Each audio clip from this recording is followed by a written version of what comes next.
Salamat nga po pala na ha. Nagtitiwala ka sa akin. Ayos lang yun. Basta, iingatan mo lang si Beyonce. Ay! Po yung pababayaan. Nakakaasa po kayo. Hello po sa ating lahat, Kuya Earls.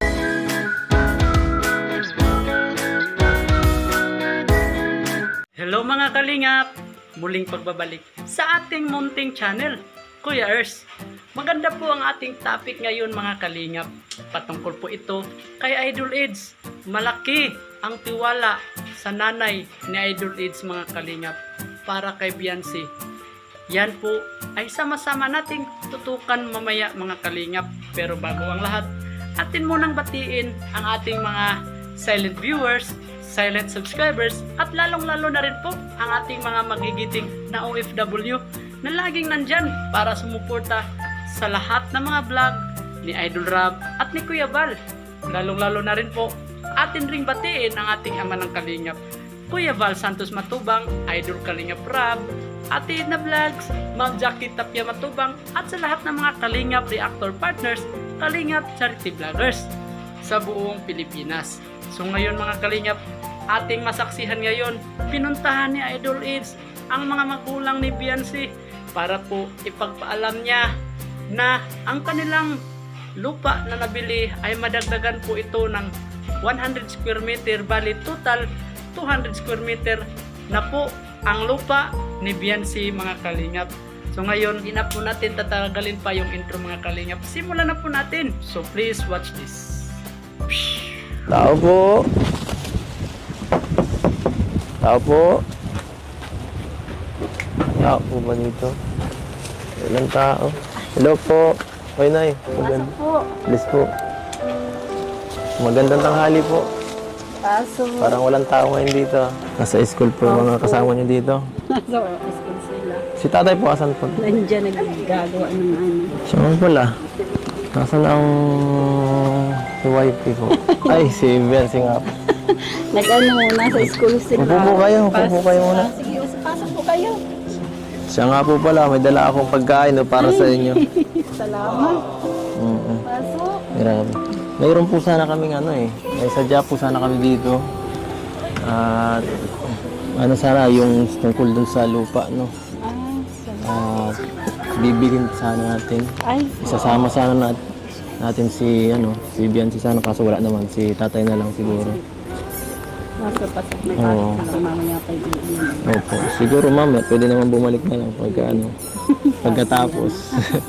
Hintayin ko na lang. Anong oras man naman, ilang oras na lang paghihintay. Oo. Okay lang, mga 5 hours pa.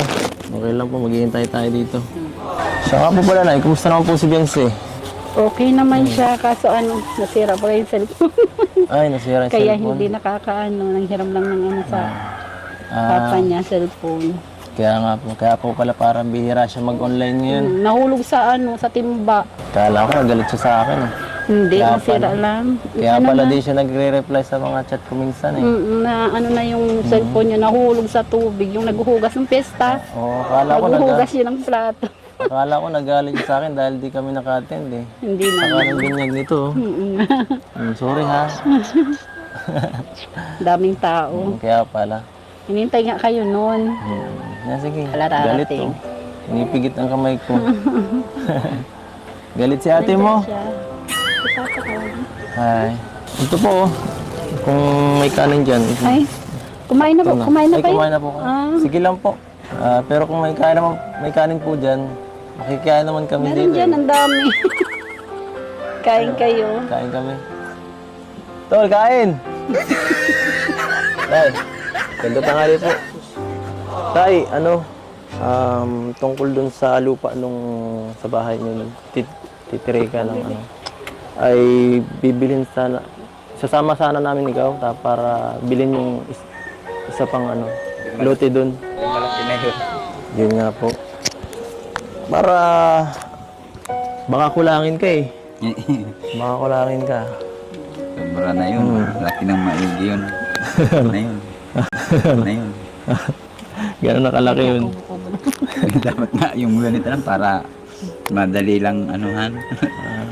Magawa. Napakahambol naman ni tatay.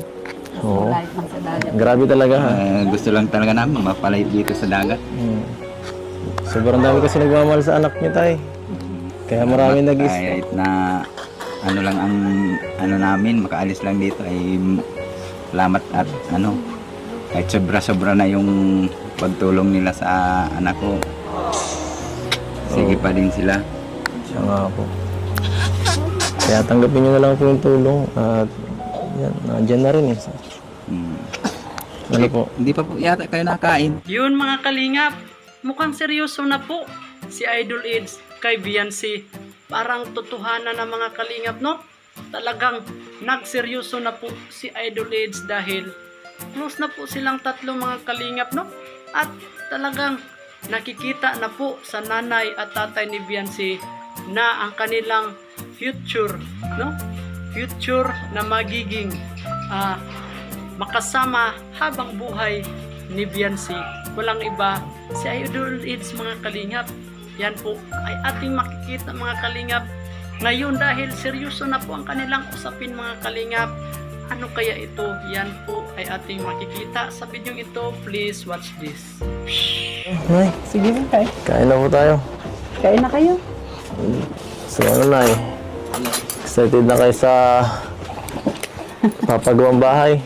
Oo nga, nakaka-excite. Simula na. Malapit na. Gano'ng kalaki ba ang gusto mo?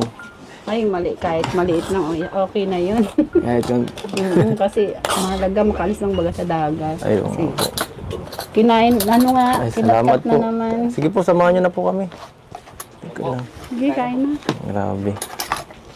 At ayan, Talagang ano. nakakatuwa no. Kain ka, oh, Yung kain. pangarap ninyo natutupad na Oo. isa-isa.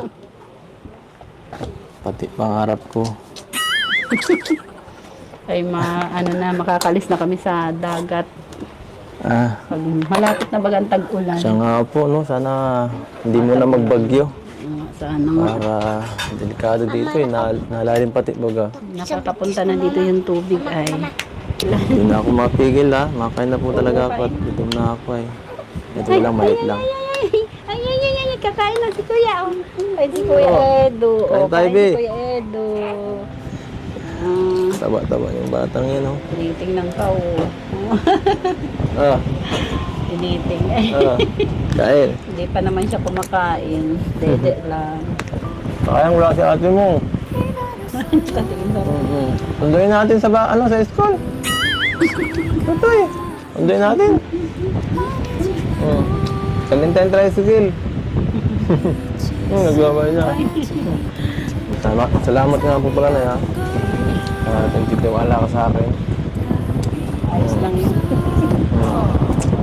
Kanya naman talaga pag Paano? dapat ay tiwala mo. Basta iingatan mo lang si Beyonce. Kanta na namin yan. Ate namin yan. Ate. Si ate. Ay! Po yung pababayaan. Nakakaasa po kayo.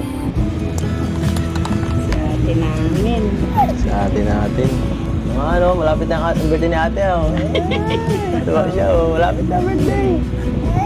Ayun mga kalingap, nasaksihan na po natin ang sinasabi sa nanay ni Biancy mga kalingap.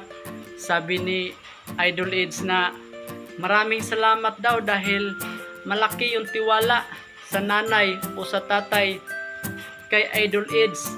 Ang sagot naman sa nanay ni Biancy mga kalingap ay okay lang basta ingatan mo lang daw si Biancy. Yan po, malaki na po ang tiwala sa mga magulang ni Biancy para kay Idol Eds mga kalingap. Palakpakan po natin si Idol Eds. Parang close na po sila sa isa't isa, no? Magmamano na po si Idol Eds sa tatay at nanay ni Biancy mga kalingap, no? Grabe po talaga itong si Idol Eds mga kalingap. Napakabait, guwapo at walang iba.